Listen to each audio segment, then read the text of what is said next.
Hi guys, I'm here with Imrith today to discuss his piece on Dinorwig and what Dinorwig does in the BM and what that might mean for battery energy storage systems in the BM. So the first question, I guess, Imrith, is could you tell us what Dinorwig is, like in terms of scale, in terms of duration, etc.? Yeah, so Dinorwig is a pumped storage hydroelectric facility in North Wales, also referred to as the Electric Mountain. In terms of scale, it's the largest storage asset in Great Britain. So it has an installed rated power of roughly 1.8 gigawatt and a storage capacity of 9.1 gigawatts. Wow. Yeah. I mean, yeah, so that's huge. So, but how does it make money? What markets did you focus on in the piece? Yeah, so there are quite a few markets that Dinorwig participates in.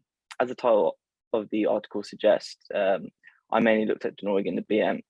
However, I did take a look at wholesale markets too, mainly as a tool of comparison for the BM. And what was really interesting that came out of the piece were some of the things regarding the volumes in both markets. So our estimations of volumes imported and exported in wholesale markets compared to the volume dispatched across bidding offers in the BM were roughly around 2%. The volumes in the BM are roughly 2% of the total participation in wholesale markets, Okay.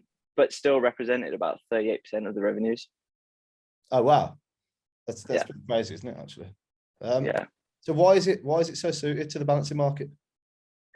So I guess there's two main things. The first, it's a storage asset, and the second, it's the biggest storage asset that participates in the BM. So Dinorwig is able to turn down and up quite often, given its storage capacity and duration, which enables it to fluctuate prices in power exchanges throughout the day, but also it's able to price itself in quite frequently to at a competitive level in the BM. So I guess its ability to be a bit more flexible compared to traditional thermal assets enables it to help quite a lot with balancing demand, and hence why it's quite suitable for the balancing mechanism. Sorry. Nice. Well, you keep using use this term in the piece, and you explain what it is there. But can you just tell us what an Esso flag is? Yeah, so an Esso flag is a system operator flag. It basically indicates that an acceptance was flagged to potentially resolve local imbalance on the transmission system. So we're all aware of the north-south divide, which is on the transmission system.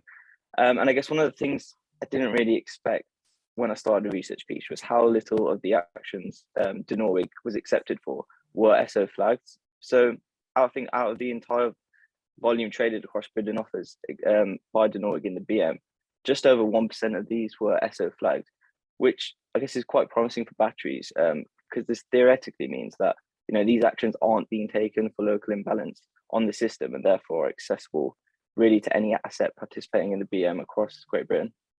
Wow. Okay. Yeah, that makes a lot of sense. So yeah, I mean, you touched on it there, but we'll talk about the title of the piece here. You say that Dinorwig in the BM could be a glimpse of the future for BESS, and obviously you've explained a bit there. Is there anything else you'd like to add to that? Yeah. So yeah, the title, I guess, is more of a rhetorical question. I guess it really ties into the question is why looking at Dinorwig's activity is relevant to battery energy storage. So I think it starts with a few things. So as the fleet of battery energy storage grows in Great Britain, I think it's fair to say there's a bit more of an increased fear, especially recently, given some of the procurement targets in DC and FFR, of saturation in ancillary markets, which have proved very lucrative for batteries so far, especially in 2021. And other markets may become more important to the battery storage revenue stack, especially the BM. Yeah. I guess describing Dinorwig as a glimpse of the future for battery energy storage really comes down to the fact there isn't much data for batteries in the BM at the moment. Yeah. Largely because people were providing DC because it was everyone was getting paid £17 per megawatt per hour. Looking at Dinorwig really gives some indications as to whether can the balancing mechanism support a growing battery energy storage fleet.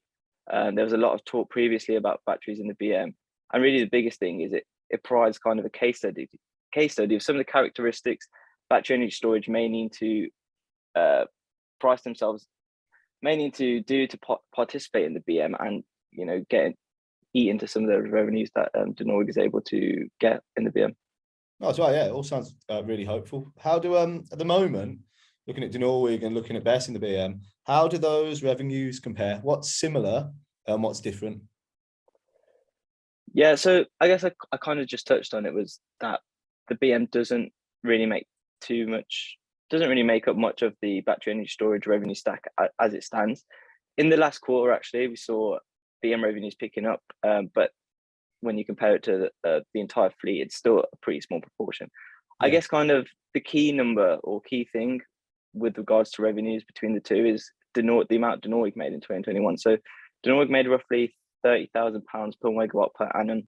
And when you consider the size of the asset, it's quite a considerable amount that potentially could be available for batteries. And I guess this might be the key number that, you know, batteries could look at to potentially earn, you know, in the future at some point. And, you know, if you compare the amount that Dinorwig made in the BM in 2021 next to the average annual fleet revenue stack for battery energy storage, this is roughly just under 30%. And, you know, that's quite a large amount considering the sky high revenues batteries were able to earn in 2021.